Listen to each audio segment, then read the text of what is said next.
Hyderabad municipal corporation की कुल 150 सीटों पर 1 दिसंबर को हुए पार्षद चुनाव में टीआरएस 56 सीटों के साथ सबसे बड़ी पार्टी बनकर उभरी है, लेकिन उसे बहुमत हासिल नहीं हो सका है।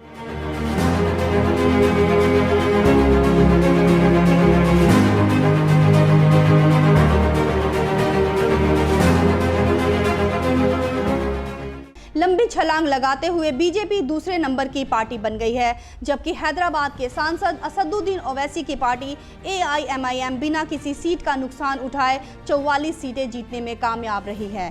कांग्रेस को मात्र 2 सीटें ही मिली है। आंकड़ों पर गौर करें तो ओवैसी की पार्टी का स्ट्राइक रेट सबसे अच्छा है। ओवैसी ने 150 सदस्य वाले नगर निगम में मात्र 51 सीटों पर ही उम्मीदवार उतारे थे और उनमें से 44 पर जीत दर्ज की, यानी ओवैसी का स्ट्राइक रेट 86% ज्यादा रहा है।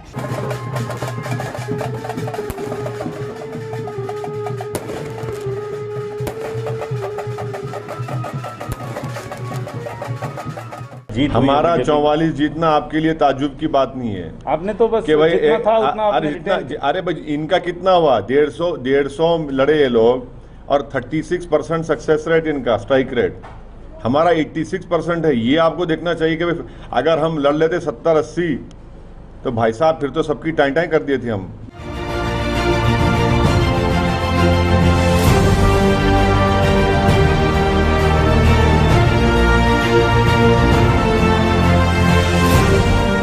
पहले त्रिकोणात्मक रहे चुनाव के परिणाम अब तिरुशंकु हो गए हैं।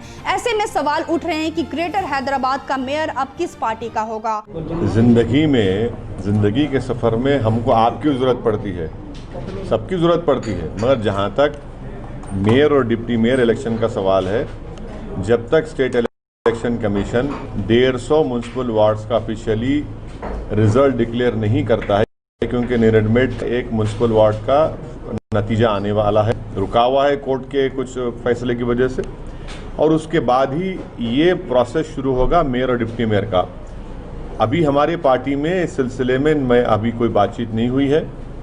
मैं अपने पार्टी के जिम्मेदार एमएलए से, तमाम लोगों से बात करूंगा, और ना टीआरएस से हमारा कोई कांटेक्ट ना हम उनसे करें ना वो हमसे किए, तो जब ये टाइम है उसके लिए।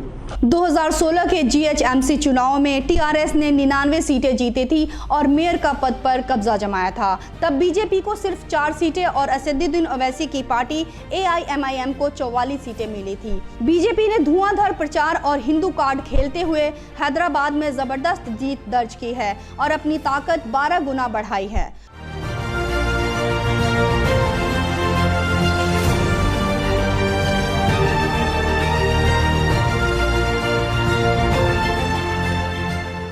दो 2018 में 117 सीटों पर हुए तेलंगाना विधानसभा चुनाव में बीजेपी ने 100 सीटों पर उम्मीदवार उतारे थे, लेकिन मात्र 2 विधायक ही जीत सके। लेकिन 2 साल बाद ही पार्टी ने दक्षिण राज्य में स्थानीय स्तर पर बड़ी पैठ जमाई है।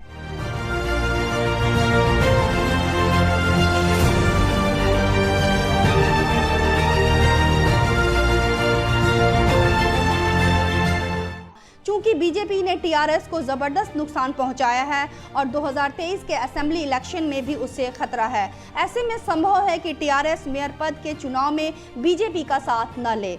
उधर ओवैसी ने चुनाव के नतीजे आने के साथ ही इशारों में कह दिया है कि वो केसीआर का साथ देने को तैयार है। दरअसल दोनों ही नेताओं और पार्टियों को बीजेपी के बढ़ते कदम से खतरा महसूस हो रहा है, इसलिए संभव है कि ये दोनों छत्र बीजेपी के खिलाफ लामबंद हो जाए। जबकि टीआरएस को 33 सीटें गंवानी पड़ी है। सीएम चंद्रशेखर राव की पार्टी को 2016 के चुनाव की तुलना में 40% कम सीटें मिली हैं।